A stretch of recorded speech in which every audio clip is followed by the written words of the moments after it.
semana pasada terminamos de ver los pasos que seguimos en la oración, la estructura de la oración, cómo podemos estructurar nuestra vida de oración para orar sin límites.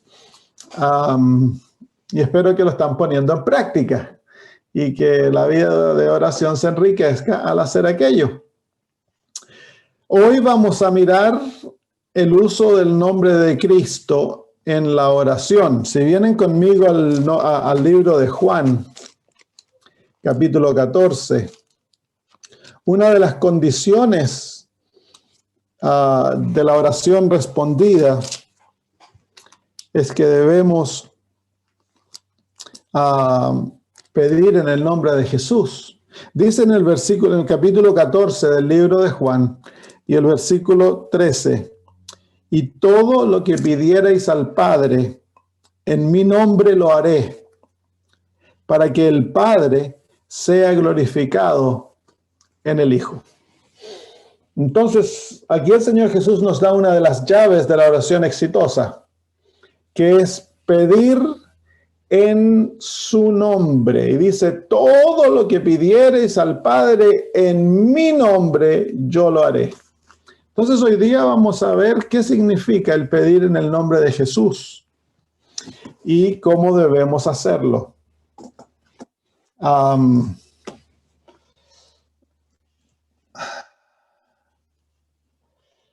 Les cuento una historia. Estaba yo en Indonesia. Fui a predicar, a llevar una semana de reavivamiento, y en mi vuelta a casa me tuve que quedar en la isla de Bali por 2 días, y me pidieron que predicara. Y en una de esas predicaciones, un sábado de mañana, se acerca una señora y me dice, ¿dónde te estás quedando? Y yo le dije, aquí en la escuela. Era una habitación muy sencilla. Yo estoy acostumbrado a quedarme donde sea cuando viajo. Y en el lugar donde había llevado a cabo la semana de oración, me quedaba en un dormitorio sin ventanas, porque hace tanto calor no le ponen vidrios a las ventanas.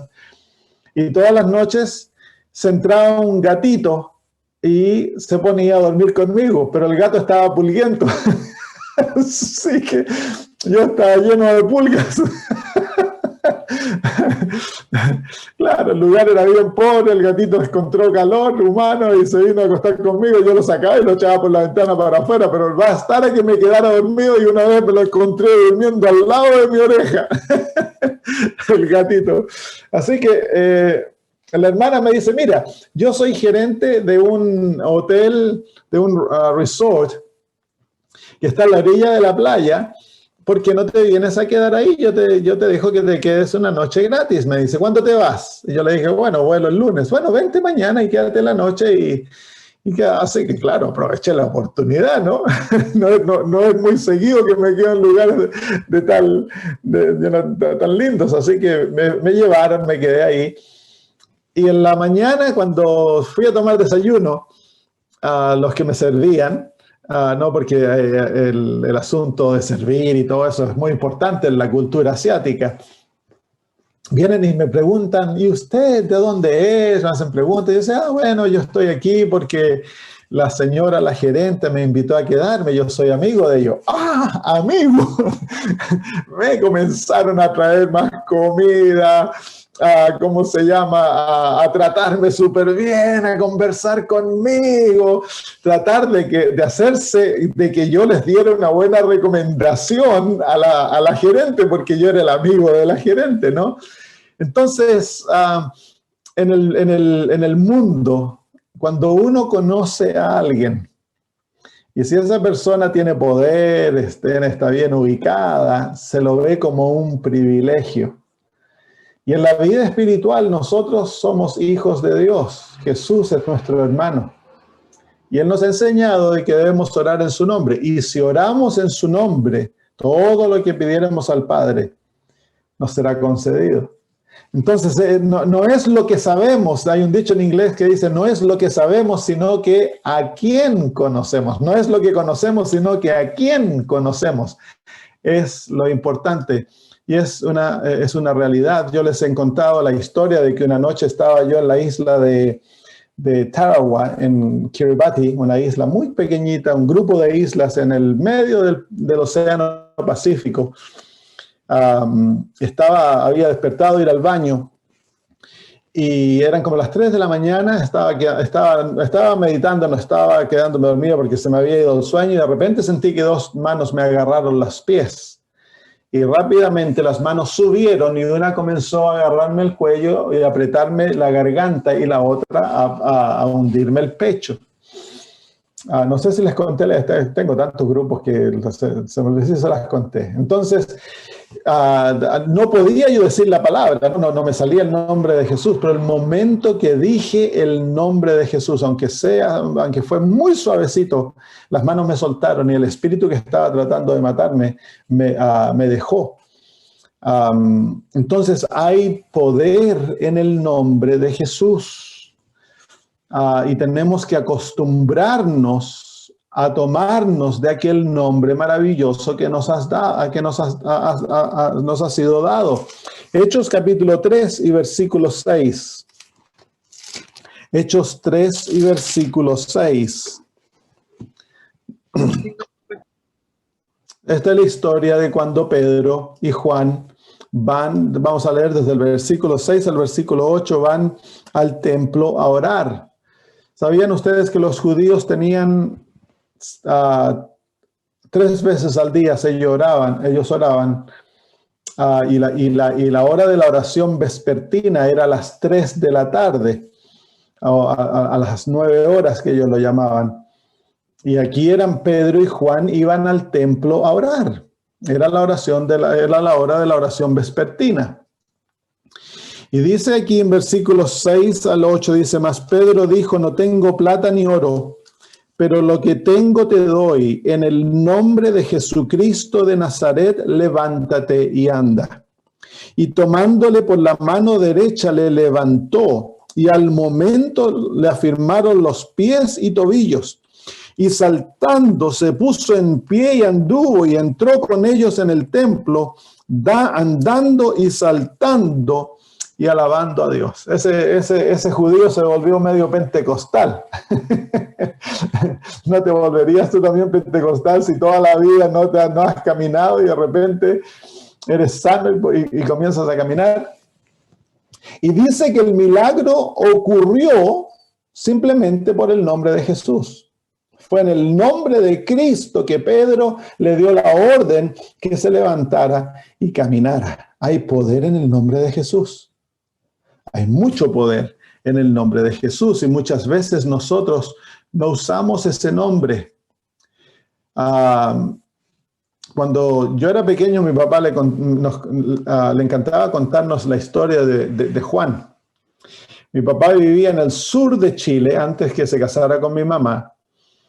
Mi papá era un colportor, había ya estado casado, su matrimonio había fallado, vivía en la ciudad de Concepción, en el sur de Chile. Y en su trabajo de puerta en puerta conoció a este hombre llamado Juan, que trabajaba en el puerto de Talcahuano, descargando barcos. Y era un hombre muy alto y muy fornido, un hombre de mucha fuerza. Y mi papá comenzó a darle estudios bíblicos. Dice que tenía una fe muy sencilla, una fe muy, muy simple. Y un día mi papá llegó al estudio bíblico y encontró a la esposa desconsolada. Entonces la señora le contó a mi papá de que Juan había tenido un accidente en el puerto y que estaba en el hospital. Así que mi papá salió inmediatamente apurado para el hospital de Concepción, ubicó al hombre y fue a verlo a donde estaba. Estaba totalmente inmovilizado. Estaba en mucho dolor, casi no podía hablar. Entonces mi papá se acercó a la enfermera y le preguntó cuál era el problema, y ella le dijo que Juan se había roto la espina dorsal, se había quebrado la espina, totalmente rota, y que lo más seguro es que Juan iba a quedar como parapléjico. Bueno, mi papá se acercó nuevamente a Juan, comenzó a darle Esperanza le dijo, Juan, Dios puede sanarte, ¿tú crees eso? Y Juan le movió la cabeza que sí. Entonces mi papá le habló acerca del ungimiento y le dijo de que si él desearía ser ungido. Y le dijo, claro que sí. Entonces mi papá se pasó más tiempo con él y luego le dijo que el próximo día el pastor y el anciano iban a venir a visitarlo y a ungirlo. Esto ocurrió un martes. El miércoles en la noche el pastor vino a ungir a Juan junto con el anciano, lo ungieron en el nombre de Jesús para la sanidad, el perdón de sus pecados y lo dejaron.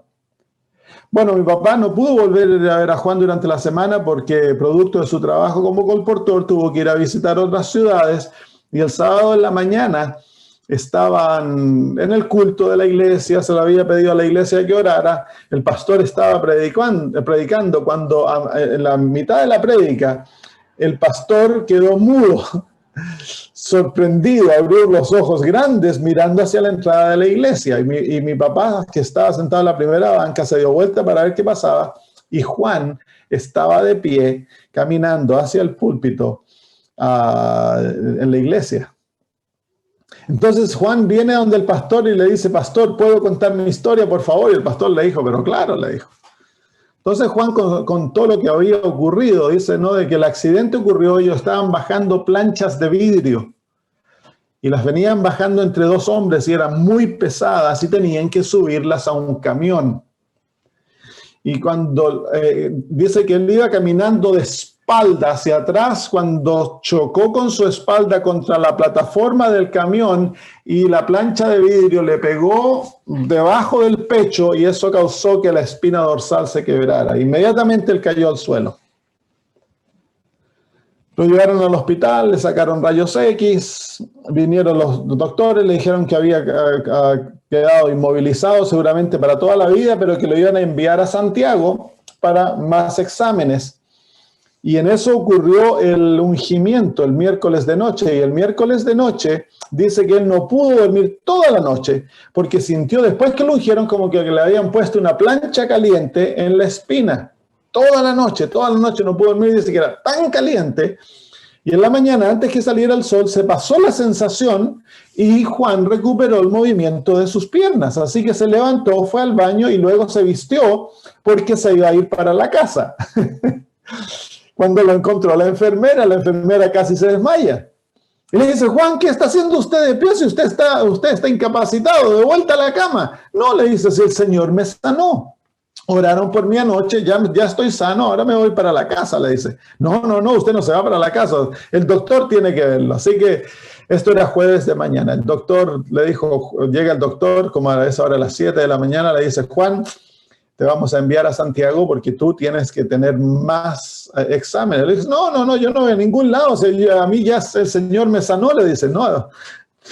Y lo obligaron y se tuvo que ir a Santiago, un viaje más o menos de unas 7 horas.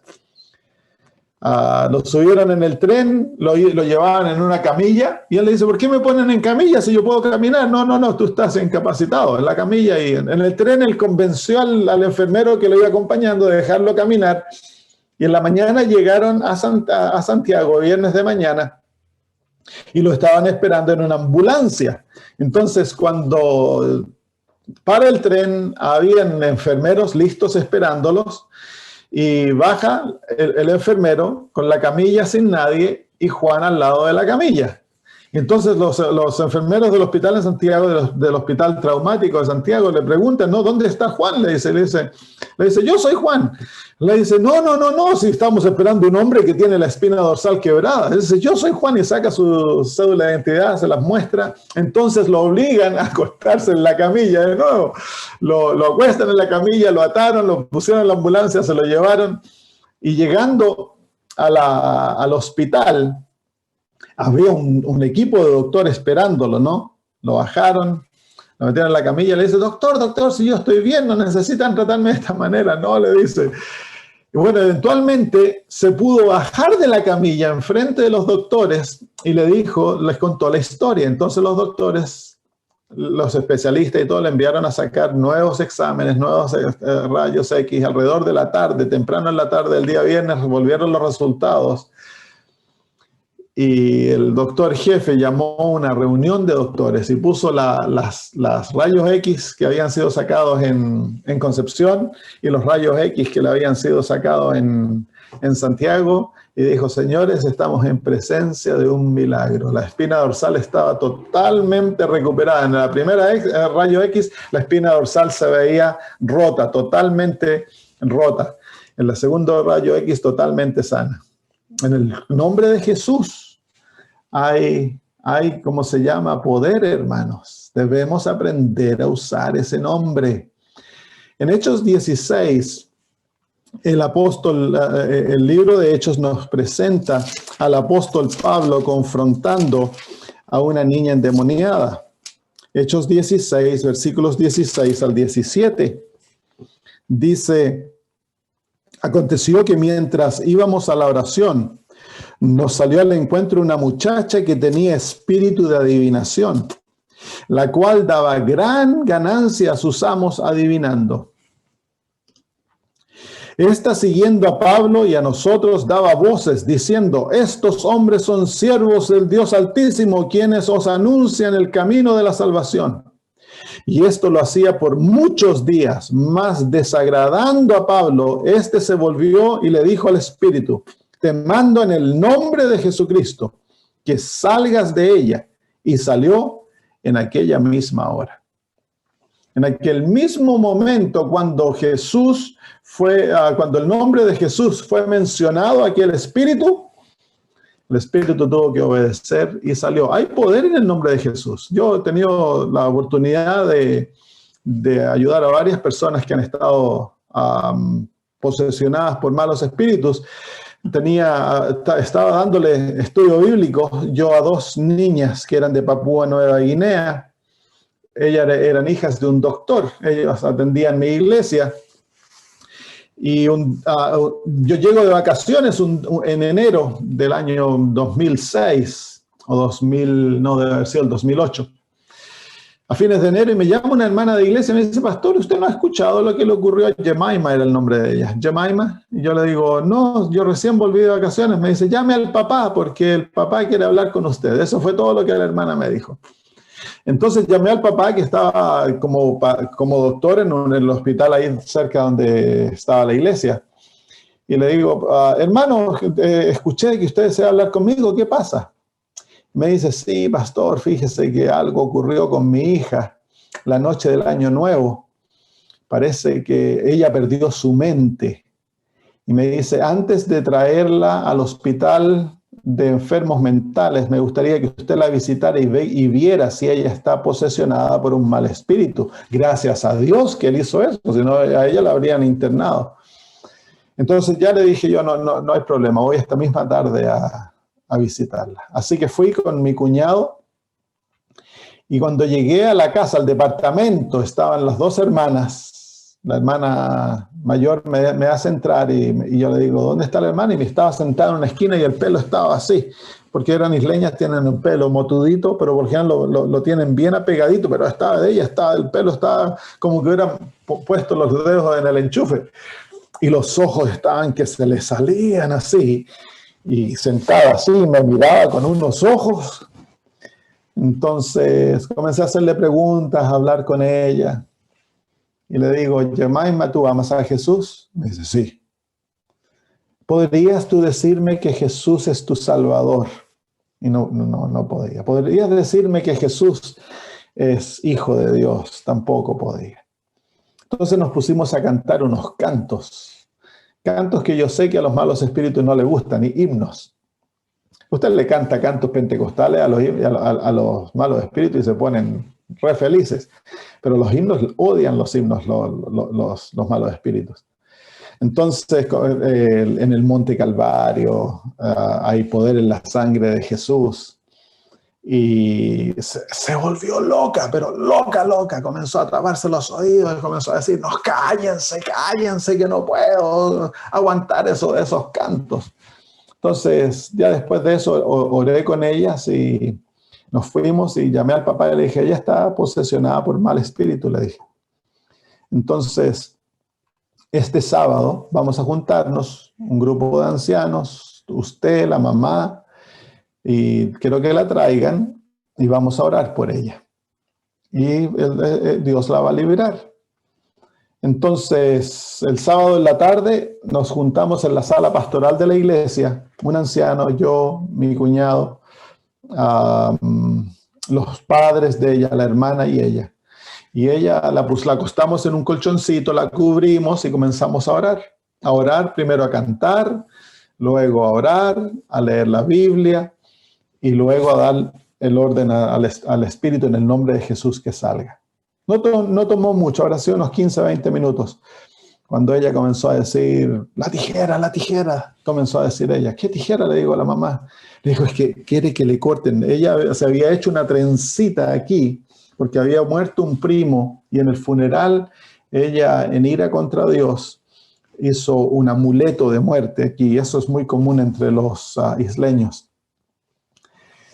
Y entonces saqué la tijera y se la corté. Y luego ella dijo, abran la puerta, abran la puerta. Y la mamá dijo, ella está viendo el mal espíritu. Entonces abrimos la puerta y el mal espíritu era un espíritu enano, nos dijo ella después. Salió y se fue. Entonces, después se sentó ella, su pelo estaba normal, sus ojos normal, le pasamos la Biblia, la abrazó y le hice las preguntas para ver si estaba bien, porque a veces los espíritus pareciera que se fueron, pero no se han ido. Entonces, ella nos contó la historia, ¿no? De que lo que había hecho con el primo, y luego en la noche del año nuevo, fueron como familia a recibir el año nuevo a la ciudad. Y el papá le había dado una orden y ella se ofuscó. Entonces el papá le dijo que se tenía que ir de vuelta a la casa y ella se enojó mucho y maldijo a su padre. Y en ese momento fue posesionada por un mal espíritu, inmediatamente así. Así que, pero fue en el nombre de Jesús que ella fue librada. Y fue librada, su vida volvió a normal, ya no fue más posesionada por malos espíritus. Hay poder en el nombre de Cristo y tenemos que aprender a usar aquel nombre en nuestra batalla contra los malos espíritus y con lo que nos ocurre. ¿Por qué es que hay poder en el nombre de Jesús? Veamos bíblicamente esto. Colosenses capítulo 1, versículo 16. Colosenses capítulo 1 y versículo 16. ¿Por qué es que hay poder en el nombre de Jesús? Capítulo 1 y versículo 16. Dice, porque en él fueron creadas todas las cosas, las que hay en los cielos y las que hay en la tierra, visibles e invisibles, sean tronos, sean dominios, sean principados, sean potestades. Todo fue creado por medio de él y para él. La primera razón por la cual hay tanto poder en el nombre de Jesús es que Jesús es nuestro creador. Él es el dueño de todas las cosas. Entonces Jesús, su nombre tiene fuerza, tiene poder, porque Él es el hacedor de todo y está sobre todas las cosas. Romanos capítulo 9 y versículo 5. Romanos capítulo 9 y versículo 5. Romanos 9, 5. De quienes son los patriarcas y de los cuales según la carne vino Cristo, el cual es Dios sobre todas las cosas, bendito por los siglos. Amén. Así que, ¿quién es Jesús? Él es el creador, pero por naturaleza Jesús es el Dios eterno. Él es bendito por los siglos. El Dios eterno es Cristo Jesús. Por eso Jesús, su nombre es tan poderoso. Incluso los malos espíritus se someten a ese nombre, porque quieranlo o no lo quieran ellos fueron creados por Jesús. Están sujetos a la autoridad divina. Quiéranse o no lo quieran. Y todo ser humano, no importa que crean en Cristo o no crean en Jesús, todo ser humano, no importa cuán poderosos sean, están sujetos a la autoridad divina. Por eso el nombre de Cristo es tan poderoso. Tito 1:4. Tito 1:4.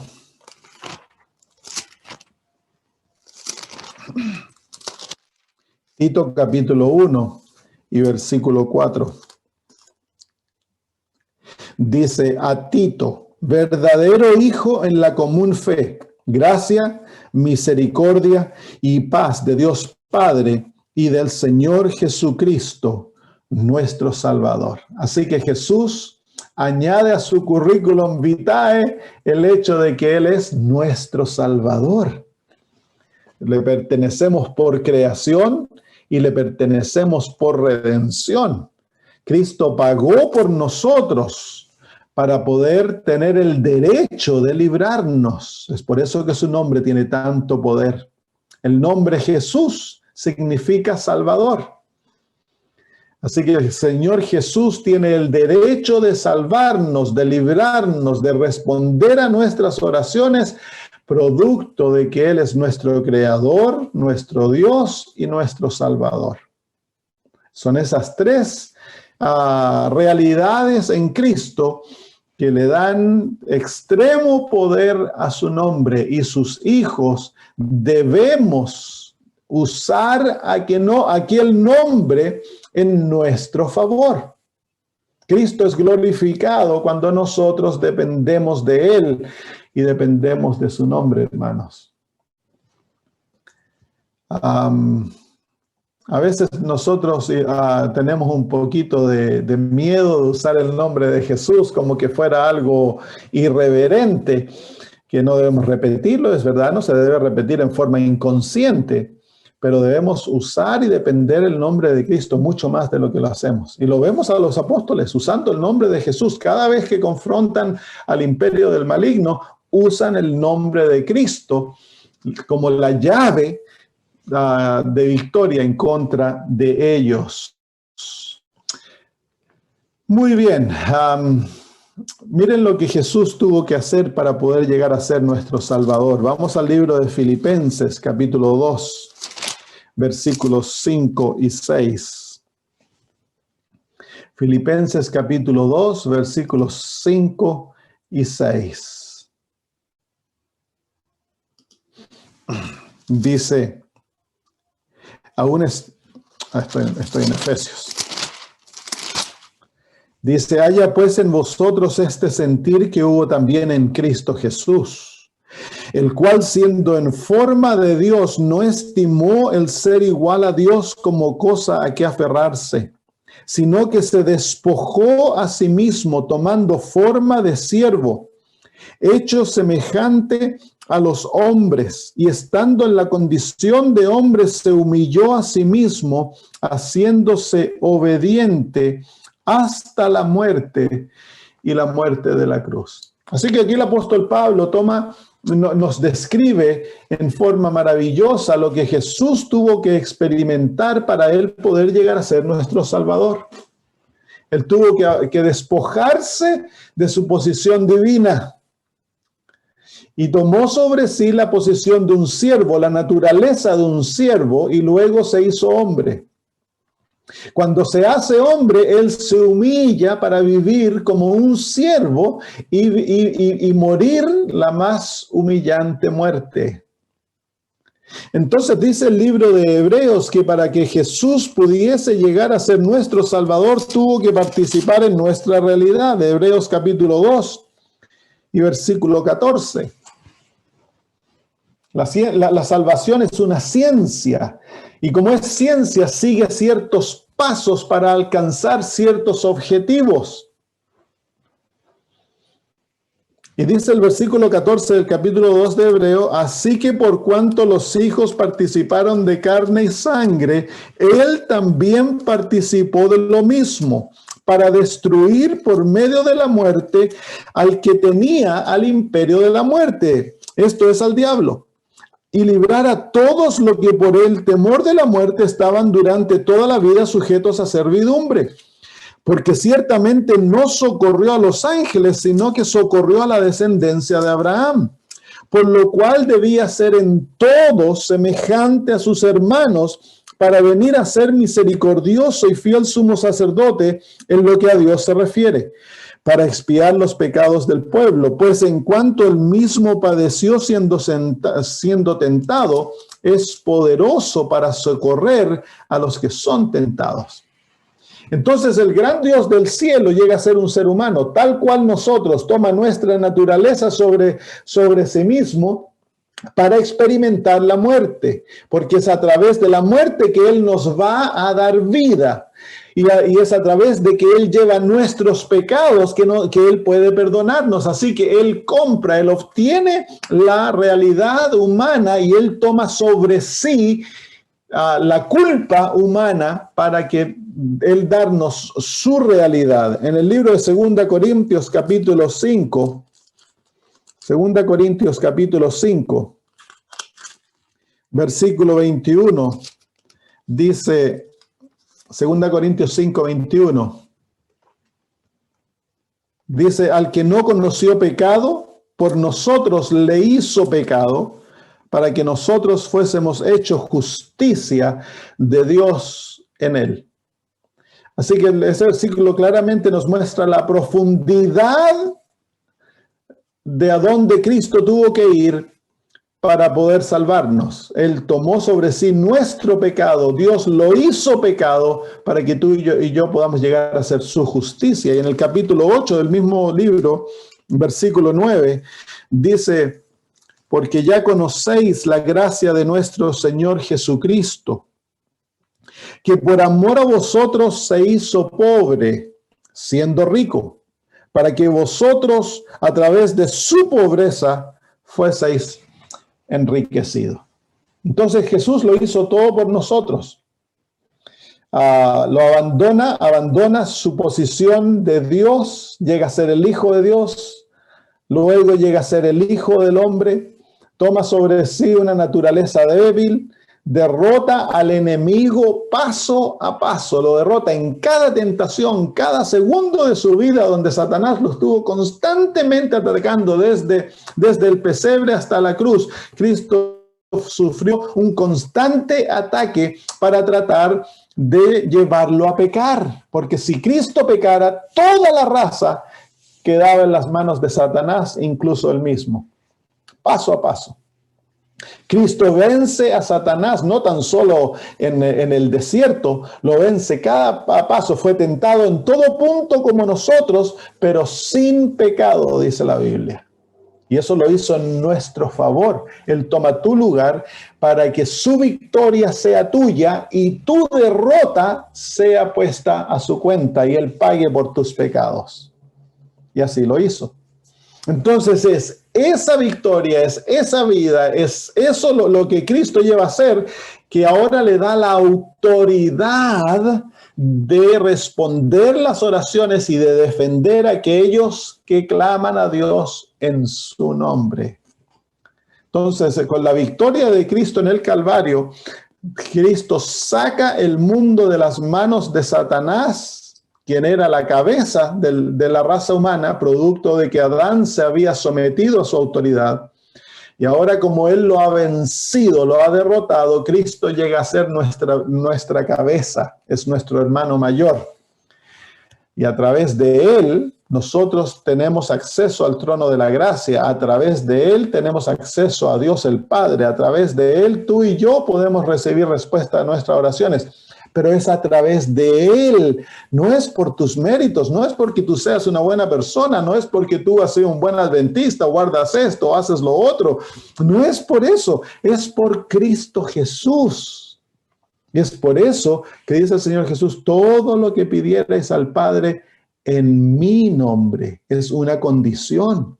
Tú y yo no merecemos nada, somos rebeldes, pecadores, hemos quebrantado la ley de Dios múltiples veces, merecemos la muerte eterna, pero es por Cristo Jesús que tenemos todos los privilegios de los cuales gozamos, todo, incluso el pan que te llevas a la boca, el agua que tomas, el aire que respiras, es dado a ti gracias a Cristo Jesús. Nada debe ser tomado por garantizado. El día que pecamos, nosotros le dijimos a Dios, no quiero saber nada contigo. Y Dios, imagínense si Dios fuera un Dios egoísta, eso es muy bien. Entonces, dame el agua, dame el pan, dame el aire. ¿Cuánto tiempo hubiéramos muerto? ¿Cuánto tiempo hubiéramos vivido? Unos cuantos segundos y habríamos desaparecido. Porque la paga del pecado es muerte. El pecado es suicidio. Nosotros escogimos vivir sin Dios, debiéramos entonces haberle devuelto todas las cosas que a él le pertenecían.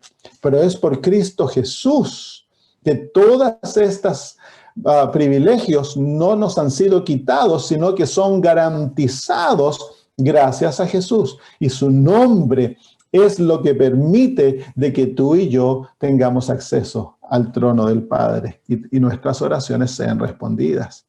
Mucho más de lo que hacemos debemos depender en Cristo Jesús. En el libro de Romanos capítulo 5 y versículo 10 nos dice, Romanos capítulo 5 versículo 10,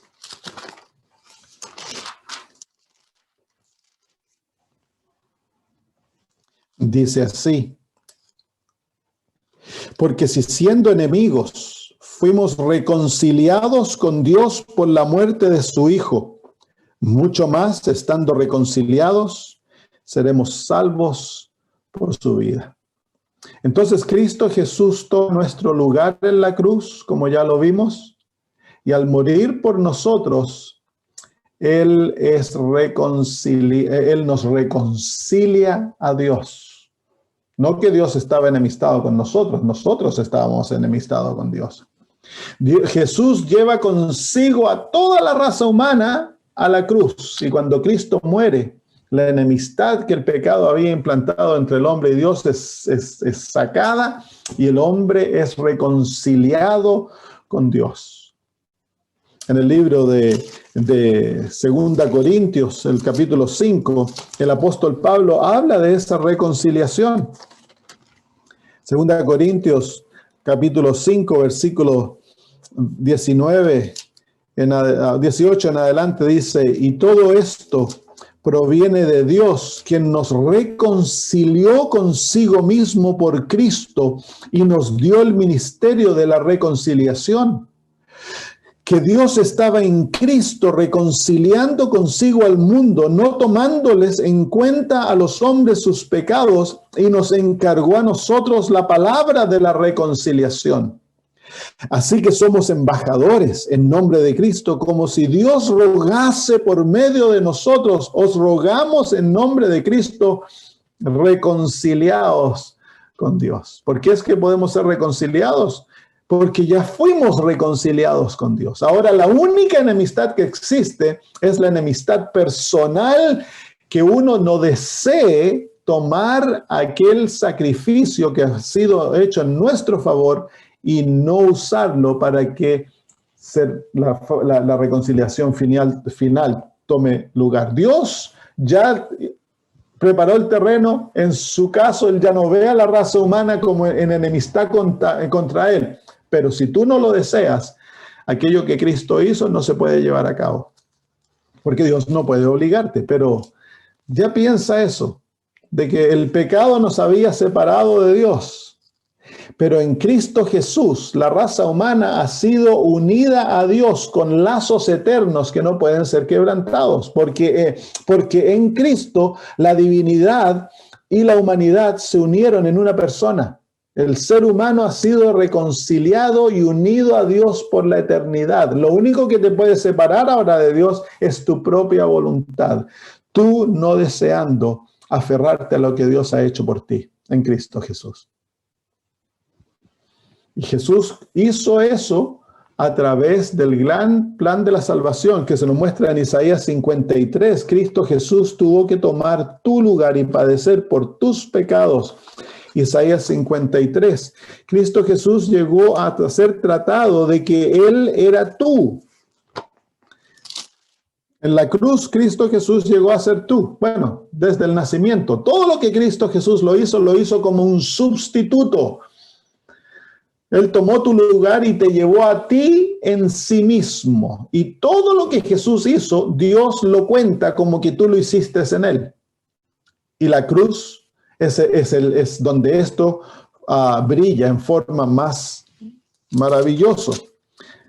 Isaías 53, versículos 4 al 6, pero todo Isaías 53 es maravilloso. Dice, ciertamente llevó él nuestras enfermedades y sufrió nuestros dolores, y nosotros le tuvimos por azotado, por herido de Dios y abatido. Mas el herido fue por nuestras rebeliones, molido por nuestros pecados. El castigo de nuestra paz fue sobre él, y por su llaga fuimos nosotros curados. Todos nosotros nos descarriamos como ovejas, cada cual se apartó por su camino, mas Jehová cargó en él el pecado de todos nosotros. Así que Jesús toma tu lugar y padece por ti todo lo que tú merecías expuesto en Cristo Jesús. Y Dios lo trata a él de que él es tú. Y en la cruz lo castiga de la manera que tú merecías ser castigado. Entonces ahora tus pecados ya han sido saldados. La deuda ya está finalizada, porque Cristo saldó la deuda, pagó por tus pecados, y ahora lo que tú y yo merecemos en Cristo Jesús es su justicia. Tú y yo podemos ser tratados como justos, santos, perfectos, que nunca hemos pecado, porque la vida de Cristo es imputada a nosotros cuando tú y yo aceptamos a Cristo y nos entregamos a Él, para vivir ahora en el nombre de Jesús, para vivir en Cristo. Ya no vivimos para nosotros ni por nosotros, vivimos para Cristo y en Cristo. Ese es el convenio. Debemos dejar de vivir para que Cristo viva en nosotros. Cuando esa transacción ocurre, cuando esa realidad se lleva, ahora al Hijo de Dios, todo está al alcance de Él. Todo. Todo está al alcance de Él, siempre y cuando Él esté en Cristo Jesús. Porque el Padre no nos ve como separados. Él ve a Cristo y a nosotros nos ve uno. ¿Lo vio así en la cruz? Dios no vio a Jesús, a su Hijo inmaculado en la cruz. Dios te vio a ti en la cruz. Y trató a Cristo como que eras tú. Y ahora Dios no te ve a ti, el malvado, sino que ve a Cristo. Y te trata a ti como que tú eres Cristo. Si tu fe está puesta en Él. Ahora, en la cruz, Cristo derrotó a Satanás. Mire, vengan al libro de Hechos. Libro de Hechos, no de Hechos, perdón. Libro de Colosenses, capítulo 2. Colosenses, capítulo 2.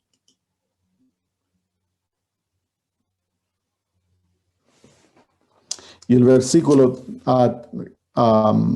13 dice así: y a vosotros, estando muertos en pecados y en la incircuncisión de vuestra carne, os dio vida juntamente con él, perdonándoos todos los pecados, anulando el acta de los decretos que había contra nosotros, que nos era contraria, quitándola de en medio y clavándola en la cruz. Esa acta es donde nuestros pecados estaban escritos. Y luego dice, y despojando a los principados y a las potestades, los exhibió públicamente, triunfando sobre ellos en la cruz. Así que Cristo Jesús triunfa sobre Satanás, sobre las potestades de las tinieblas en la cruz, y los expone públicamente. Y a la misma vez paga por tus pecados son saldados ya de antemano. 2000 años antes que tú nacieses, ya Cristo había saldado todos tus pecados. Qué maravilloso, ¿no? No hay pecado que Jesús no haya pagado por el que puedas cometer. Todo está saldado, pagado ya. Triunfa sobre Satanás. Entonces ahora no tan solo él tiene poder sobre el enemigo porque él es el creador del enemigo, sino que también porque él venció al enemigo. El enemigo está sometido. Entonces ahora nosotros, al usar el poder de Cristo, Satanás y todos sus ángeles tienen que obedecer. Y esto no es algo que el enemigo quiere que sepamos, que el más humilde y débil de los hijos de Dios, que está en Cristo Jesús, que ora y usa el nombre de Cristo, es más poderoso que el diablo mismo. Entonces los hijos de Dios no debiéramos tener temor del diablo. Si el diablo tiene temor de ti, no hay nada más que el diablo tema de que un cristiano se vuelva un cristiano de oración y que aprenda a usar el nombre de Jesús. Satanás está aterrado de eso. Que la iglesia adventista se despierte y que sea una iglesia de oración y que hayan 21 millones de cristianos que oran y que saben usar el nombre de Cristo y están totalmente consagrados a Jesús. Satanás está aterrado de eso. Esa es su pesadilla más terrible. Es lo que más Satanás no puede dormir en las noches por eso no duerme. Día y noche pasa despierto, porque esa pesadilla lo hace mantenerse despierto en las noches. Que tú te reavives, que llegues a ser un cristiano que ora, no importa cuán débil seas, no importa qué luchas tengas. Si tú eres un cristiano que oras, que dependes en Cristo y que sabes usar el nombre de Jesús, Satanás sabe que no puede conquistarte. Que lo opuesto, Dios te va a usar para conquistar su territorio en esta batalla. Entonces, ¿qué es lo que hace? Nos hace ser cristianos formales. Nos hace ser cristianos que no oramos mucho, que nos gusta ver más las películas, pero no oramos mucho, una oracioncita cortita de aquí, por allá, y que no dependemos del Señor y que estamos descandilados con las cosas del mundo. Eso sí que él ahí él no tiene temor de esos cristianos. Pero el cristiano que ora tiene temor. Imagínate lo que ocurrió por hombres que oraban. Mira a Martín Lutero, oraba hasta 11 horas al día, lo que ocurrió. Mira a Juan Hus, mira al gran reformador de Escocia, que comenzó a los presbiterianos. ¿Cómo era su nombre? Se me olvidó. Dice que la reina María, se la llamaba la sangrienta María, porque mató a muchos protestantes. Ella dijo de que no había nada que ella temiese más que las oraciones de este gran, a Juan Wycliffe. No Juan Wycliffe, no es el nombre, no es Juan Wycliffe. Juan Knox, ese es el nombre, Juan Knox. Que no había más que ella temiera que las oraciones de Juan Knox. Nunca lo pudo agarrar y matarlo. Dios lo protegió toda su vida. Debemos recordar que los reformadores venían saliendo de una oscuridad absoluta. Y Dios no les reveló toda la luz. Dios les reveló poquito a poquito de luz, porque era todo lo que podían ver. Y cuando uno ve la cantidad de verdades que restauró Lutero, uno queda abismado de cómo este hombre, viniendo de una oscuridad tan profunda, de una ignorancia tan terrible, pudo llegar a creer las cosas que él creyó. Entonces no hay que culparlo en las cosas que no recibió porque no las recibió. Y en muchos aspectos él no se reformó totalmente de la creencia católica, y el odio hacia los judíos es algo que el catolicismo impuso en el cristianismo, y eso aún continúa siendo entre muchos cristianos, aún tienen odio contra los judíos, y eso es catolicismo. Muy bien, vamos a ver entonces, vamos a Filipenses 2, 9 y 10. Aquí veamos cuál es el poder del nombre de Cristo. Miren, Filipenses capítulo 2, versículos 9 y 10, que termina esa sección del libro de Filipenses que es tan lindo, donde nos muestra la humillación de Jesús, pero también nos muestra su exaltación. Y miren lo que ocurre, dice, por lo cual Dios también le exaltó hasta lo sumo y le dio un nombre que es sobre todo nombre.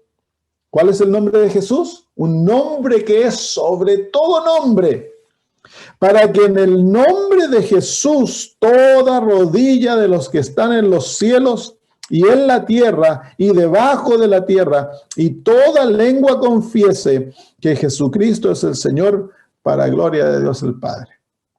Entonces ese es el poder del nombre de Jesús. Eventualmente, al nombre de Jesús, toda rodilla se postrará, incluso las rodillas de Satanás, de los ángeles malignos se postrarán. Si ustedes leen en el libro del conflicto, el último capítulo, luego del juicio, cuando los impíos han visto el plan de la redención y se dan cuenta de que Dios trató de salvarlos, dice que al nombre de Cristo todos se postrarán y lo adorarán y confesarán de que Jesucristo es Dios, Rey de Reyes. Ahí llega al final el plan de la redención. Entonces, ese es el poder del nombre de Cristo. Si tú llamas el nombre de Cristo, no has de tomarlo en vano. Eso es parte de un mandamiento. No tomarás el nombre de Jehová tu Dios en vano. Jehová tu Dios es Cristo Jesús. Entonces, cuando nosotros nos llamamos cristianos, hemos de vivir de acuerdo a aquel nombre. El problema es que no hay poder en el cristianismo, es porque los cristianos no viven de acuerdo a aquel nombre. Vengan al libro de Juan, capítulo 16, versículos 23 al 24.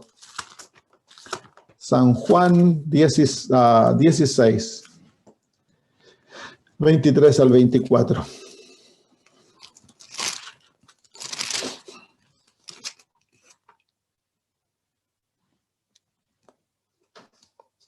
En aquel día no me preguntaréis nada, dice. De cierto os digo, que todo cuanto pidiereis al Padre en mi nombre, os lo dará. Hasta ahora nada habéis pedido en mi nombre. Pedid y recibiréis, para que vuestro gozo sea cumplido. Así que parte del gozo cristiano es que nuestras oraciones sean respondidas. ¿Y cuántos cristianos viven en la penumbra de no saber si sus oraciones van a ser respondidas?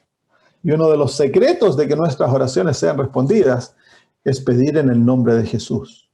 Pedir con plena fe, sabiendo de que Dios el Padre nos va a dar aquello que pedimos. Debemos bañar nuestras oraciones en el nombre de Jesús. Que no sea algo formal, algo mecánico, sino que sea algo real, que amamos el nombre de Cristo, que dependemos de aquel nombre, que Jesús es nuestro todo. Colosenses capítulo 3, versículo 17.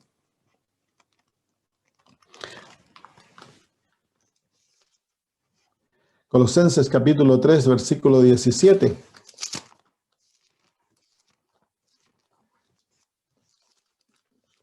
Y todo lo que hacéis, sea de palabra o de hecho, hacedlo todo en el nombre del Señor Jesús, dando gracias a Dios Padre por medio de Él. Todo lo que hacemos debemos hacerlo en el nombre del Señor Jesús. Cuando estaba estudiando en el colegio, estaba estudiando teología, el Señor me enseñó a levantarme bien temprano, porque estaba pasando, como se llama, circunstancias difíciles. El colegio de teología aquí, el colegio Avondale, es muy liberal y demasiado, extremadamente liberal. Y lo que me estaban enseñando en muchos aspectos contradecía lo que nosotros como pueblos cristianos, como pueblo adventista creemos. Entonces, para confrontar las presiones, tener sabiduría, el Señor me enseñó a levantarme temprano, me levantaba todos los días 3:30 a orar.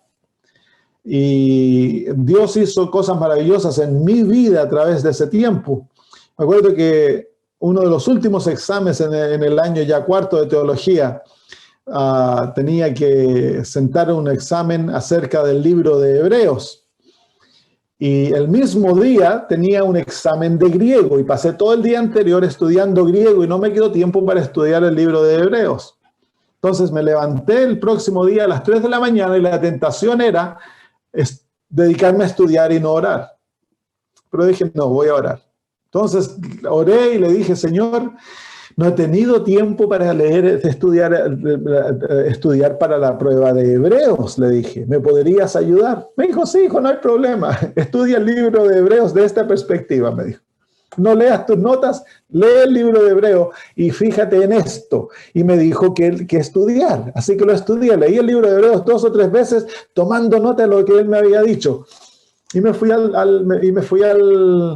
la prueba. ¿Saben ustedes que era la prueba fue exactamente lo que el Señor me había dicho que tenía que estudiar y me saqué la nota más alta de la clase? Así que la oración no es pérdida de tiempo. La oración, si aprendemos a depender de Cristo y a usar su nombre en nuestro favor, vamos a ver cosas maravillosas. La oración no es nunca pérdida de tiempo. Nunca. Pastor Pavel Goya cuenta en su historia, en su libro Un milagro tras otro, de que él estudió ingeniería y para sentarse su último examen tenía que sentarse en sábado. Y él fue a hablar con el director de la universidad, le dijo que no se iba a sentar en sábado, que por favor le diera la oportunidad de hacerlo en otros 2 días, y era en la época del comunismo. Entonces, el hombre le dijo, riéndose, ¿estás loco? Le dijo, eso nunca se ha hecho ni nunca se va a hacer. O te sientas el sábado o pierdes tu carrera, le dice. Y todos estos años va a ser perdido. Él ya había hecho su decisión que no se iba a sentar el sábado, pasara lo que pasara. El próximo día fue a hablar con la secretaria. La secretaria le dijo, pero mira, le dice, si un puro día, le dice. Hay otros adventistas que lo hacen. ¿Por qué no lo haces tú? Él le dice, no, porque es el día de mi Señor y yo no lo voy a hacer, pase lo que pase. Trató por una y otra manera de buscar cómo hacerlo. No pudo hacerlo. El viernes era su última chance. Hizo una cita nuevamente con el director de la universidad. Llegó el viernes a la cita y los ojos de la secretaria estaban así grandes. Y le dice, ¿tú conoces al presidente de Rumania? Le dice. Y él le dice, no, ¿por qué? Le dice, ¿estás seguro que no tienes familiares que conocen al presidente de Rumania? Le dice, no, le dice, ¿por qué? ¿Cómo lo voy a conocer? Nunca lo he visto a ese hombre. Le dice, porque él pasó una ley hoy que nunca más se hacen clases los sábados. Así que cuando nosotros tenemos a Dios a nuestro favor y somos fieles a Él y dependemos 100% de Cristo, queridos hermanos, Dios puede hacer lo imposible por nosotros. Y aquí usó un presidente comunista, sin que él supiera, de pasar una ley para ayudar a su hijo a graduarse y que llegara a ser ingeniero. Ahora es pastor, no trabajó como ingeniero. Así que la oración no es pérdida de tiempo, la oración es lo opuesto, la oración es invertir en nuestra vida. Y si aprendemos a usar la maravilla del nombre de Cristo y dependemos y tenemos 100% confianza de que nuestro Salvador está en el cielo intercediendo en nuestro favor y que es gracias a Él que nuestras oraciones van a ser contestadas, tú vas a tener la certeza y la maravilla de ver cosas lindas. Yo no sé si les conté la historia, tenía una van. Les voy a mostrar la foto de la van. Dame la capacidad de compartir, Melissa, por favor. Bueno, Les voy a mostrar esto. ¿Ya me la diste ya? No todavía. Oye, que estás lenta. Ok, gracias. Entonces, les voy a mostrar aquí. Esta era mi van. Esta yo la llamaba la van de la fe, porque Dios me la pagó. Tiene muchas historias, pero la historia que les voy a contar aquí iba llevando la casa rodante de mi mamá. Esta van estaba ya bien viejita, tenía muchos kilómetros y la caja de cambio se había echado a perder. Yo he trabajado mucho en mecánica, arreglo todos mis autos, estudié para ser mecánico en Chile y la caja de cambio automática ya estaba fallando en este vehículo y yo sabía que tarde o temprano iba a dejar de trabajar. Y un día, un sábado, salimos de la iglesia, nos subimos todos al vehículo y echo a andar el motor, lo pongo en cambio para que ande y no andaba. Uno lo aceleraba, las revoluciones subían, pero el vehículo no iba en lo opuesto. El vehículo tiritaba. Lo paré, lo volví a echar a andar, lo miré. Eventualmente le dije a mi esposa, se van a tener que ir en tren, le dije, porque el vehículo no va a andar. Me voy a quedar aquí orando. Era carísimo cambiar esa caja de cambio, salía como $12,000. Y esa plata estaba recién, ese era el primer año que había dejado de ser pastor pagado y me dediqué a vivir por fe. Y no tenía ni un centavo, el Señor nos estaba probando, pero por todos lados. Entonces me puse a orar, se fue mi familia, me puse a orar, Señor, por favor, comencé a pedirle en el nombre de Cristo, pasé como una hora orando y el Señor me impresionó que le eché a andar y el auto comenzó a andar lentito, lentito y cada vez que lo aceleraba, tiritaba, pero pude irme a cerca de un parque y ahí nuevamente estuve orando, pidiéndole al Señor. Y luego se me ocurrió la idea, en el nombre de Cristo le voy a ordenar que sea sana. Así que le dije, Van, en el nombre de Jesús te ordeno que te arregles. Y yo no sabía que Dios era mecánico. Así que la eché a andar y en el nombre de Cristo salí a andar y la van comenzó a andar y comencé a agarrar vuelo, velocidad alrededor del parque. Y ya cuando iba un poquito más rápido, me metí a la carretera. Iba a la carretera, iba cantando, porque no quería que las dudas se me acumularan en la mente, iba cantándole, agradeciendo al Señor por haber sanado el vehículo, a pesar de que iba bien lentito la van y cada vez que aceleraba mucho, tiritaba, las revoluciones subían. Y llegó un semáforo y el Señor me dice, apágala. La apagué y luego la prendí en el nombre de Jesús. El momento que la prendí, anduvo perfecto. No hubo problema alguno. Y una semana después, manejé 2.600 kilómetros con este vehículo, tirando una traila para traer caballos. 2.600 kilómetros manejé y nunca tuve problemas. La caja de cambio nunca más me dio problemas hasta el día que la vendí. No sé si a la persona que se la vendí después les habrá dado problemas porque eso era asunto de fe. Pero el Señor la sanó. En el nombre de Cristo. ¿Será posible que nosotros usamos muy poco el nombre de Cristo? Hay autoridad en el nombre de Jesús. Hay poder en el nombre de Cristo. Y nosotros debemos usarlo. ¿Qué significa pedir en el nombre de Jesús? Vengan a San Juan 16. Significa más tan solo que usar el nombre de Jesús como una varita mágica. Versículos 26 al 27 de San Juan 16.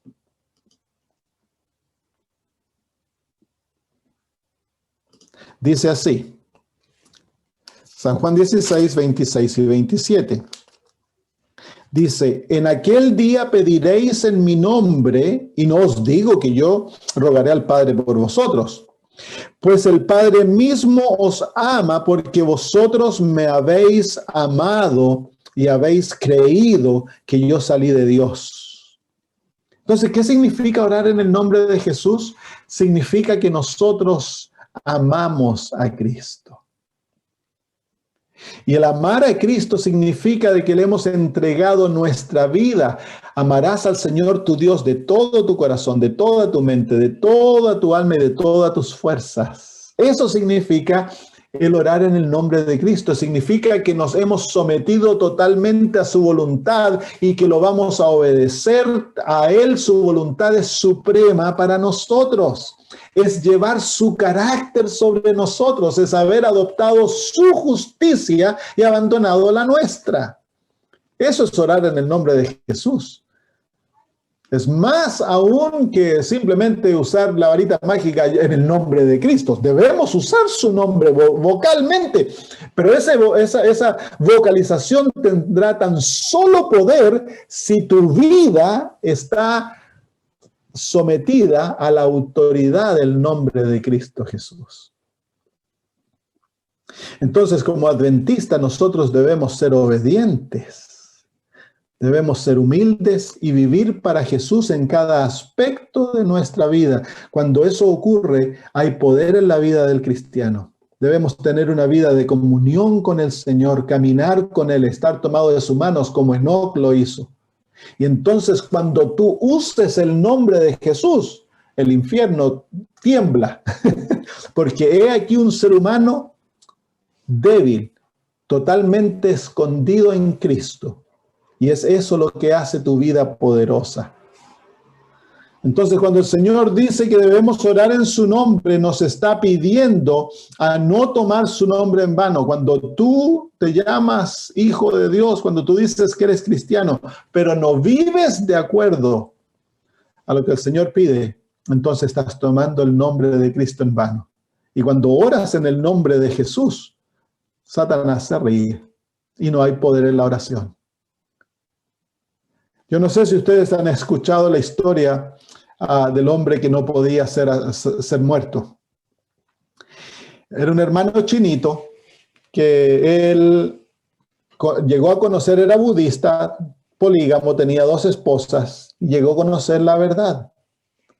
Esto fue antes de la Segunda Guerra Mundial, y él se convirtió, llegó a ser adventista del 7º día, tuvo que dejar a una de sus esposas, dejó a la esposa más bonita y más joven, porque la primera esposa era la esposa más viejita. Entonces abandonó a su esposa joven, pero no la abandonó, le dio todas sus riquezas. Le dio casas, él era un hombre muy rico, le dio riquezas, y él comenzó a usar lo que a él le quedó para la predicación del evangelio. Eventualmente su esposa mayor murió. Y cuando llegó el comunismo, a él lo pusieron en la cárcel. Pasó 40 años en la cárcel. Él era vegetariano, guardaba el sábado. Nunca quebró el sábado y nunca comió carne dentro de la cárcel. Y él cuenta las historias de cómo lo trataron de matar, y al final los dirigentes de la cárcel concluyeron que a este hombre no se lo podía matar. Por eso se llama la historia El hombre que no podía ser muerto. 40 años trataron, bueno, de esos 40 años, como 20 años atentaron a su vida muchas veces. Una vez lo pusieron en un paredón con 15 otros presos, y mataron al primero, al segundo, al tercero, al cuarto, a disparos, quinto, sexto, y él era el último. Llegaron a él y todas las pistolas se trancaron. Le cambiaron la esta, le pusieron nueva, ¡plac! Nada salía. Entonces le dijeron, ándate, te vamos a matar mañana, le dice. No lo pudieron matar. Otra vez le dieron una paliza, le quebraron, dice, sus piernas, le quebraron los brazos, tenía las costillas rotas, lo dejaron ensangrentado y lo tiraron. Vivían, esta era una cárcel que estaba debajo de la tierra, vivían como en unas cuevas. Y dice, como él pudo, llegó a su celda, que era un hoyo en una cueva, y se tiró ahí y comenzó a orar, y le dijo, Señor, por favor, sáname, para que ellos vean que no tienen victoria sobre ti. Pobre, estaba medio inconsciente, se fue a dormir. Despertó en la mañana sin ningún hueso roto, totalmente sano, y llegó caminando contento y silbando a tomar desayuno. Dice que casi se cayeron de espalda los guardias. Otra vez lo sacaron y dijeron, ahora vamos a ver qué hace tu Dios. En el medio del invierno, era en el norte de la China, una área muy parecida a la Siberia. Lo pusieron en un poste y le ataron las manos y trajeron a un preso que él se jactaba de que sus nudos nadie los podía deshacer. Así que le ataron las manos, los pies, dejaron un guardia cuidando, pero cuando llegó la noche se hizo tanto frío y estaba nevando que el guardia se fue. Y él estaba congelándose, así que oró y le dijo, Señor, en el nombre de Jesús, ¿podrías mandar un ángel para que me deshiciera los nudos y no muera? Ahora, si tú quieres que muera, yo estoy listo para morir, Señor, pero si no quieres que muera, por favor, envía un ángel. Y de repente se le desataron las manos y los pies. Y pasó toda la noche corriendo alrededor del poste. Corría, se paraba un rato, le venía a cargo de conciencia que lo fueran a pillar, se paraba un rato con las manos atrás y los pies. Y así pasó toda la noche. Y antes que saliera el sol, ora y le dice, Señor, ¿podrías pedirle a tu ángel que me ate nuevamente para que no maten al hombre que me ató? Porque él dijo que el nudo nadie lo podía deshacer. Así que se puso con sus manos atrás y sus pies y el ángel vino y lo ató. Lo dejó atado nuevamente. Y en la mañana cuando vienen a verlo, lo encuentran sonriendo y cantando himnos. Casi les dio un ataque cardíaco. Entonces trajeron al preso para que lo desatara, porque nadie podía desatar el nudo, según él. Y el ángel, el sentido de humor de Dios, el ángel hizo un nudo tan difícil que ni el hombre lo podía deshacer, así que al final tuvieron que cortarlo con un cuchillo. El hombre que no podía morir, un adventista. Entonces, hermanos míos, cuando nosotros estamos consagrados a Dios y ponemos obediencia a Dios suprema, eso significa vivir bajo el nombre de Cristo, bajo su autoridad. Cuando tomamos su justicia como nuestra justicia y crecemos en la gracia, imitando a Cristo y viviendo de acuerdo a su carácter, entonces tenemos la autoridad para orar en el nombre de Jesús. Y cuando oramos en ese nombre, hay poder. El infierno tiembla. Los Satanás y sus malos espíritus tiemblan cuando un hijo de Dios ora en el nombre de Jesús. Y tenemos que aprender a usar ese nombre.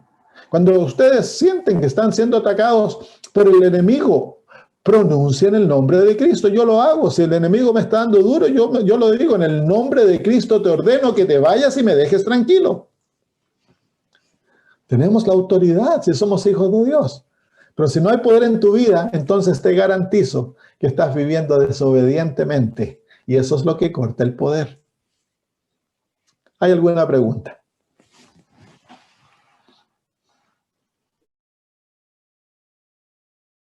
Se cumplen nuestras oraciones. Hemos dicho que debemos de presentar el nombre de Jesús. La sangre de Cristo, dice la Biblia, nos limpia de todo pecado. Así que apelamos a la sangre de Jesús para el perdón de nuestros pecados. Pero apelamos para que nuestra oración sea respondida al nombre de Cristo.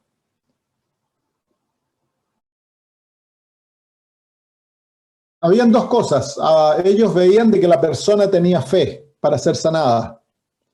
Porque si la persona no tiene fe, incluso Cristo Jesús nos da el ejemplo del padre con el hijo epiléptico que estaba endemoniado, que el padre le dijo, y si tú puedes hacer algo, ayúdanos. Y Jesús le dijo, si tú puedes creer, todo es posible para aquel que cree. Entonces, el padre no creía, no tenía fe que Jesús le iba a ayudar, entonces Jesús no lo podía ayudar hasta que el padre confesara su fe. Cuando el padre confesó su fe, entonces Jesús lo ayudó inmediatamente. Entonces, eso era lo que buscaba Jesús y que buscaba los discípulos, que hubiese fe presente para que la oración fuera respondida. Si no hay fe, no se hace por la fe del que ora, se hace por la fe del que recibe la oración. Operaban con el Espíritu les impresionaría, el Espíritu les enseñaría. Claro que sí, eso sí, porque estaban constantemente en comunión con Dios. Hubo gente que Jesús no sanó. Dice que cuando estaba en Capernaum, en la mañana se levantó a orar y los discípulos lo buscaban porque había muchos que lo estaban buscando por sanidad. Y Jesús les dijo, hemos de irnos a otros lugares, es necesario que predique el evangelio en otras partes. Y no los sanó, se fue. En Nazaret había muchos enfermos, pero Jesús hizo muy pocos milagros porque no había fe, no creían en él.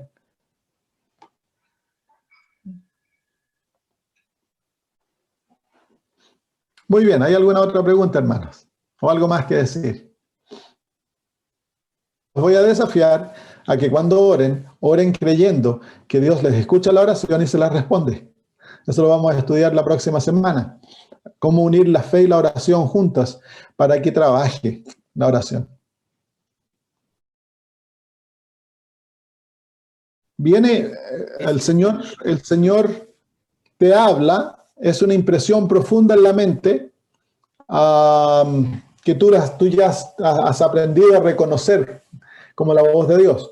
La voz de Dios es tu conciencia. Mira, la mejor manera de aprender a escucharla es prende la televisión y siéntate a ver algo malo.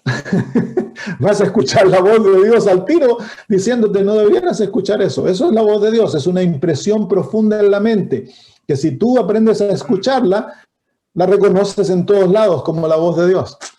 El otro problema es que vivimos vidas tan ocupadas y nuestra mente está bombardeada de tantas cosas que nosotros no escuchamos la voz de Dios, no identificamos la voz de Dios.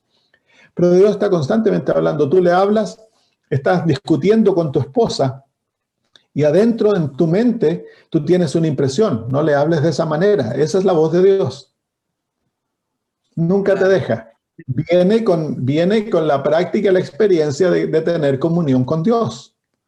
Claro, claro. Entonces, lo que yo les decía la semana pasada y la antepasada es que la oración no es un monólogo, la oración es un diálogo donde debemos permitir que Dios nos hable. Y cuando llegue una impresión a su mente, no tengan vergüenza de seguir lo que el Señor les ha puesto. Y ahí van a descubrir si fue correcto o no incorrecto. Y si de primera se equivocan, no tengan. Sí, nadie nació corriendo. Todos nacimos siendo llevados en brazos. Hay que aprender en la vida cristiana. Hay que aprender, no hay que tener miedo de fallar, de equivocarse. Claro. No has aprendido a discernir la voz divina todavía. Dice Juan 10 que mis ovejas oyen mi voz y me siguen, pero no siguen la voz de un extraño. Entonces la voz de Cristo tiene una voz que si tú la aprendes a escuchar, la vas a escuchar en todos lados y ya no te vas a confundir. Pero de primera cuesta, porque uno no ha aprendido a escucharla. Pídele al Señor, dile, Señor, enséñame a escuchar tu voz. Vamos a hacer un estudio de aquello, cómo escuchar la voz de Dios, pero pídele, Señor, enséñame a escuchar tu voz. Si miren, los apóstoles hablaban con Jesús todos los días. ¿Y ustedes creen de que Jesús quiere hablar con nosotros? Por supuesto. En el Antiguo Testamento, los héroes de la Biblia hablaban con Dios como un amigo. ¿Y creen ustedes que Dios desea hablar con nosotros? Por supuesto, pues si Dios no cambia. Lo que pasa es que nosotros hemos puesto barrera a estas cosas y creemos que es locura o que no es posible o que es fanatismo, que es pentecostalismo, pero no es, sí es experiencia bíblica, donde el Señor desea que sus ovejas aprendan a escuchar su voz para que le sigan. Y la mejor manera de escucharla es aprender a identificar esa voz del Espíritu que te habla cuando estás en tentación. Es la misma voz que te habla en los momentos que tú le haces preguntas, Señor, ¿qué deseas que haga hoy? ¿Dónde deseas que vaya? Muchas veces te va a hablar Dios, te va a decir cuánto te ama. Yo he escuchado cuántas veces el Señor diciéndome, cuánto te amo, hijo, eres tan especial. Todo eso, entonces es lindo caminar con Jesús de esa manera. Y hay otras veces que te tiran las orejas.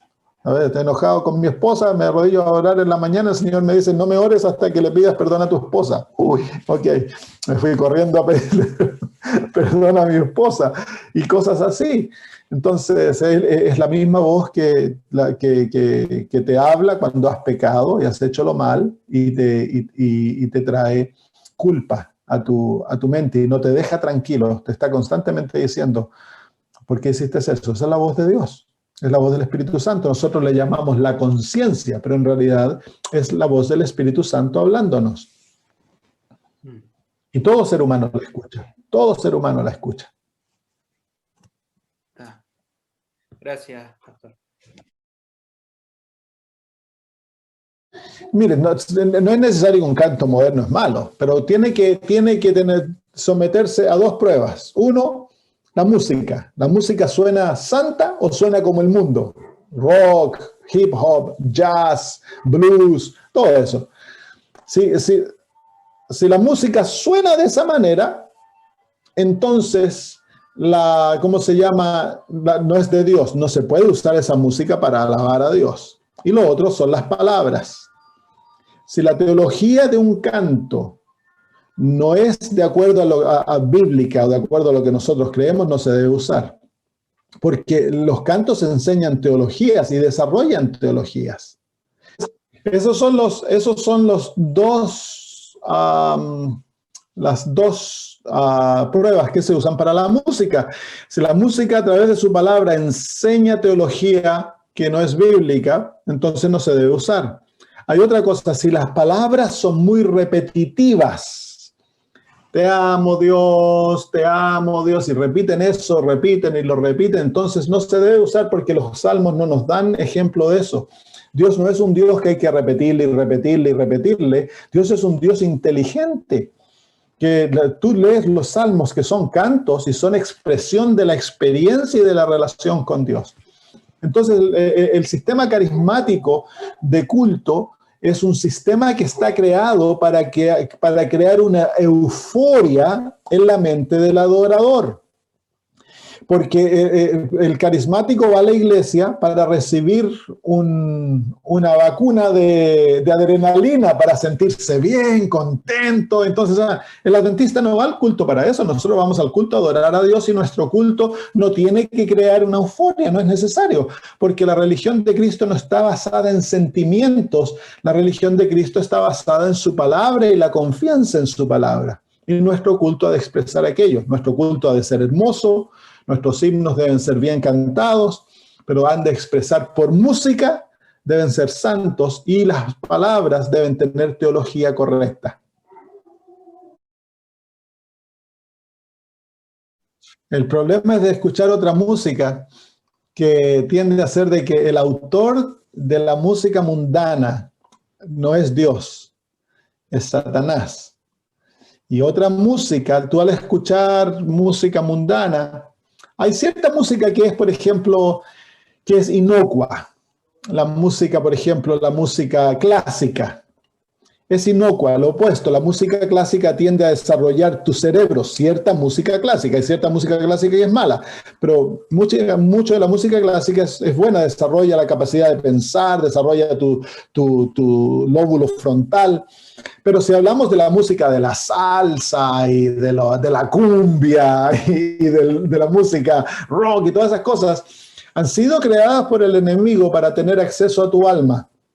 Y cuando la ponemos, entonces los ángeles de Dios no pueden cerrar el círculo para que los ángeles no entren. Entonces, ¿qué ocurre? Es que los ángeles malos tienen acceso a nuestros hogares para destruir, tentar, atacar, crear desaliento. Y lo mismo ocurre con películas y libros que no pertenecen a Cristo.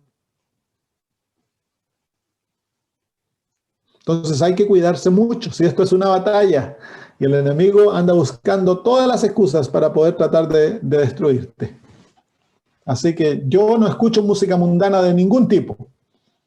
Solo escucho música cristiana buena, himnos mayormente. Me encanta mucho los Heraldos del Rey. Yo todavía soy medio enchapado a la antigua en eso. pero ¿cómo se llama? Me gustan los himnos y todo eso me encanta. Y eso escucho cuando voy manejando. Si no estoy escuchando un sermón, estoy escuchando himnos y cosas así. Tristemente, dentro de la iglesia hay... La iglesia... hay un péndulo que se mueve así dentro de la iglesia, y la hermana de White dice que si Satanás no nos puede mantener en un lado del péndulo, nos va a llevar al otro lado del péndulo. Por muchos años la iglesia fue bien conservadora, pero no teníamos la justicia de Cristo, y éramos conservadores porque, bueno, éramos adventistas y se hacía esto, estábamos acá, pero no había vida en la iglesia. Entonces, ¿qué ocurrió? Ya cuando se comenzó a predicar la teología falsa con Desmond Ford y todo eso, entonces el péndulo comenzó a moverse para el otro lado, pero Satanás no quiere permitir que el péndulo pare en el medio para que la iglesia sea balanceada, sino que lo tira para el otro lado, y como no tenemos una relación viva con Cristo, es fácil que el péndulo se vaya. Ahora la iglesia se está volviendo liberal. En muchos de los países la iglesia es liberal. Australia es muy, muy liberal. Entonces, lógico, con eso viene un sistema de culto y una teología liberal. Y eso es lo que estamos viendo ahora. Allá en Sudamérica va más tarde. El péndulo, así en Europa, Australia y en Estados Unidos, el péndulo está aquí. En Sudamérica, Centroamérica, el péndulo está acá. Entonces pareciera ser más conservador, pero eventualmente vamos caminando hacia la misma dirección, porque nuestras universidades y todo están promoviendo eso. Entonces los pastores, los líderes que salen preparados y pensando de esa manera. Tristemente, ya va a venir el tiempo que el Señor va a reformar su iglesia, va a zarandearla, reformarla, y el péndulo por la única vez en la historia de la iglesia va a estar en el medio. La única vez. Había un canto muy bonito católico. Se aplica exactamente el mismo principio. Se usa qué tal es la música y qué tal son las palabras. La música tiene que estar de acuerdo a los principios de la música buena, y las palabras tienen que tener teología correcta. Si cumple eso, se pueden usar, hermanos. Y es por eso que los adventistas hemos siempre sacado cantos de otras denominaciones.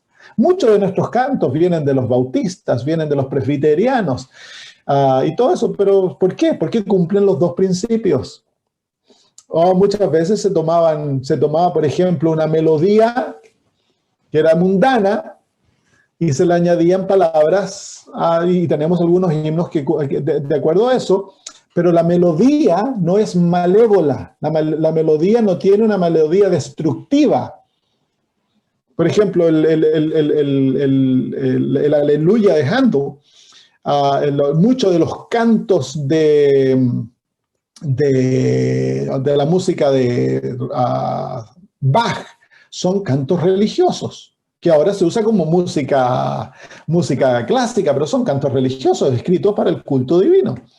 Entonces, se usan esos dos principios. Se usa el principio de que la música no es destructiva, que no tiene un beat, una bom, bom, bom, bom, que no es muy rápida, que no es muy lenta, que no es repetitiva. Porque la música rápida crea euforia, la música muy lenta crea un estado de hipnotismo. Entonces no se puede usar ni eso ni esto otro. Si tú cantas, por ejemplo, fija tus ojos en Cristo, y lo pones bien lento, fija tus ojos en Cristo, la gente se pone a llorar. Y no tiene nada que ver con el Espíritu Santo. Los estás manipulando con la música. O sea, a esa le vas y le pones, fija tus ojos en Cristo, la, la, la, la, la, la, la, pam, pam, pam, pam, y lo cantan, y lo cantan, y lo cantan. Se crea un estado de hipnotismo eufórico. Nada que ver con el Espíritu Santo. Lo estás manipulando con la música. Tú puedes hacer, yo por ejemplo, como evangelista, yo no uso música para llamado. Cuando tengo llamado, hago que la persona cante antes del llamado. Yo estoy orando mientras la persona canta, pero cuando estoy llamando a que la persona tome decisión, no uso música. ¿Por qué? Porque la música juega con los sentimientos y la gente se siente, ¡ay, sí! Yo no quiero que la gente haga una decisión por Cristo basada en los sentimientos. Yo quiero que la persona haga una decisión por Cristo basada en su raciocinio. Porque es una decisión inteligente que va a durar. Entonces debemos usar la música en forma sabia.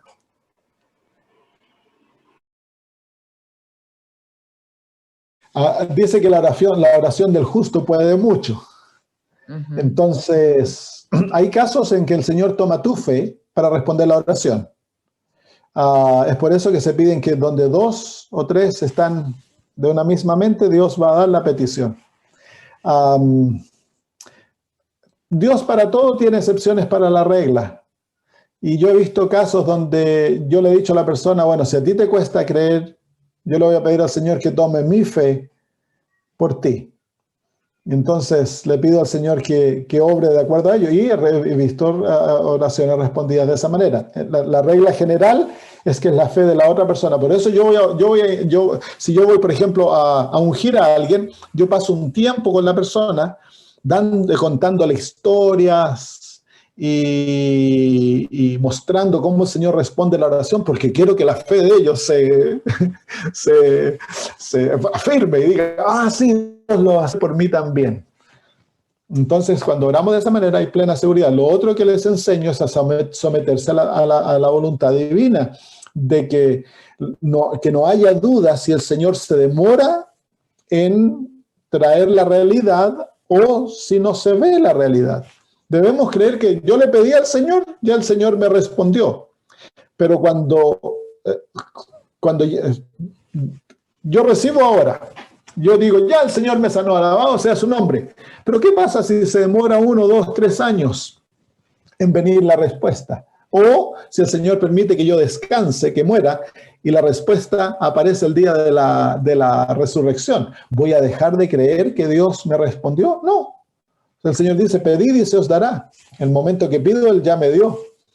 Entonces yo vivo en la seguridad que mi Padre ya me respondió, pero que Él sabe cuándo es mejor que yo reciba aquella respuesta. Entonces me someto a su voluntad.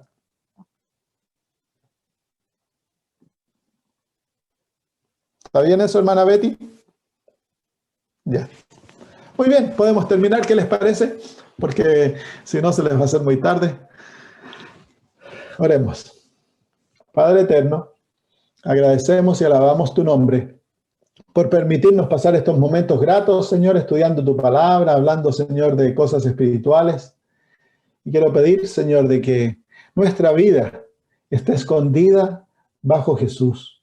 Que su maravilloso carácter nos cubra, que su perfección sea nuestra y que, Señor, Él cree en nuestro corazón la capacidad de obedecerle a Él perfectamente, de caminar contigo en obediencia, en amor. De que nuestra vida, Señor, esté totalmente dedicada a Cristo Jesús, para que cuando usemos su nombre no lo tomemos en vano, sino que lo tomemos como derecho que nos pertenece y que podamos, Señor, ver tu nombre exaltado y glorificado a través del nombre de Jesús. Haz que nuestras vidas tengan poder, Señor, que nuestras oraciones muevan montañas, que veamos, Señor, grandes manifestaciones de tu gloria en nuestra vida, en nuestra experiencia, producto, Señor, de la oración y de la fe. Bendice a mis hermanos, haz que, Señor, su fe los lleve a hacer grandes cosas por ti, a vivir en forma fiel, a amarte día a día, Señor, y a caminar con Jesús. Gracias, Señor. En el nombre de Cristo lo pedimos. Amén.